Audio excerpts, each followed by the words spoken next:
Wait. Where do you disappear to anyway? No one knows where you are anymore. Hello, Brenda. Hello. I'm touched. Have you missed me? It's that woman, isn't it? Lois? Oh, stop right there. You're getting into territory that's none of your business. So? How can I help you? You know. Oh, yes. Mm. Fun and games with AJ. Exactly. That's what I live for. Listen, I think he's way overdue for another little jab straight to the heart. Brenda, have you examined your conscience about this? What do you mean? Well, I can't help but wonder if this little game you're playing isn't a bizarre indication of real affection. For AJ? Please. He should be so lucky. Ned, this is very simple. I want him to want me, so I can turn him down. Heads up. Heads...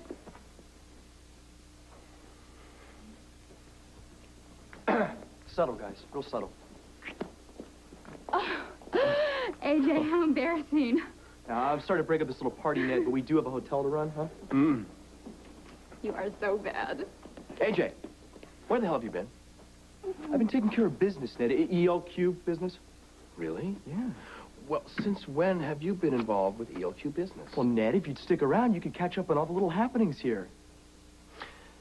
Don't overextend that little pea brain of yours. You have a hard enough time muddling through the ins and outs of hotel management. Hey, Ned, I'm doing just fine, pal. And as a matter of fact, I just came up with something that is going to knock the socks out of the post-holiday slump. Sounds exciting. What is it? You ever hear of the Idle Rich? No. The Idle Rich are only the hottest rock band, and I just booked them. Right here in the Grille.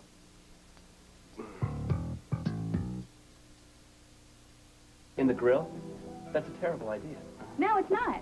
Brenda, when you own a hotel, maybe then I'll ask for your opinion. AJ, your plan is short-sighted and ill-conceived. Not only will it drive away the regulars, but I think it'll cause all sorts of trouble for the hotel. Ned, now, how do you figure that? Well, the problems due to underage drinkers will require more stringent ID checks, which could easily lead to problems with our liquor license. Not to mention the destruction a young crowd like that could do to a place like the Grille if there's any kind of problems. Ned, you're starting to sound a little stuffy yourself, if you ask me. I don't believe I did. Well, too bad we're not in the Quartermain mansion, and you can't send me to my room. I can have you removed from the premises. You know, this is just so typical. This is so typical that you just go rolling right over a hot idea just because it's mine. Do you have the slightest inkling of what constitutes a four-star hotel? Take note, Junior. Tone and tradition. You know what, Ned? You're wrong. And we're partners, okay? Try and grasp that concept. You're not dismissing my ideas any longer. Try and grasp this. You can't make a move without me.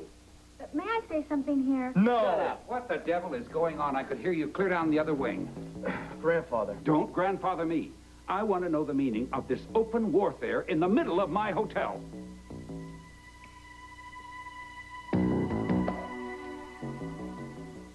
What is it? What's happened this time? I booked a rock and roll band in the Grille to drum up late-night business. You did what?